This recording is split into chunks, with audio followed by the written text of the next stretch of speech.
এই কাঁচিটা কোথায় রাখি তুমি? দেখো আমাদের বিরিয়ানি রেডি হচ্ছে, সাজানো একদম। মাংস চিকেন কষা হয়ে গেছে, আর চিকেনটা দেখাতে পারছি না এখন, ওই রান্নাঘরে আছে। আর এই যে ভাত সাজাচ্ছি। তুমি কাঁচিটা নিলে কাঁচিটা এই যে আমার কাছে তুমি দাও, আমি ছেড়ে দিচ্ছি না। আলাদা কেশরের গন্ধ ভালো লাগে, একটু পায়েস টায়েস দিলেও খুব ভালো লাগে। পরিষ্কার ভাই মানা লাগে, আমাদের অনেক কষ্টের পয়সা তো।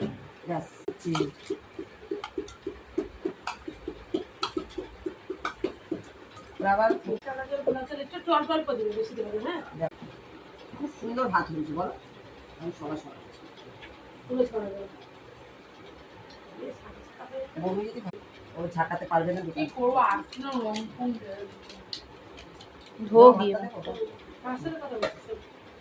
ভূতের সাথে দিদি এটা রেখে দাও সামনে। দেখে দেবো লাস্ট কোটিং। তাও এত বড় হাইতে ধরো 2 কিলো, আর আলু ধরো 1 কিলো বেশি আছে, 1.5 কিলো আলু আছে, 1.5 কিলো আছে, 3.5 কিলো জিনিস আছে আবার। এটা দেবো তো, পুরোটা দিয়ে দেবো। আর দিও না, দিয়া আছে না, যে টাকাটা দিয়ে হয়ে যাবে।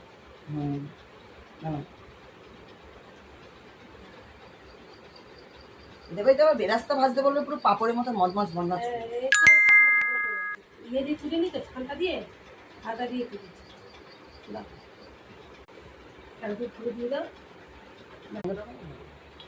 কারণ আমি এখন ঘিটা কম দিই, তেলটা দিই তো সরষেটা। দেখো আমাদের বিরিয়ানি বসানো হয়ে গেছে, আর এই যে মাংসটা তখন বলেছিলাম দেখাতে পারছি না, এই দেখিয়ে দিলাম।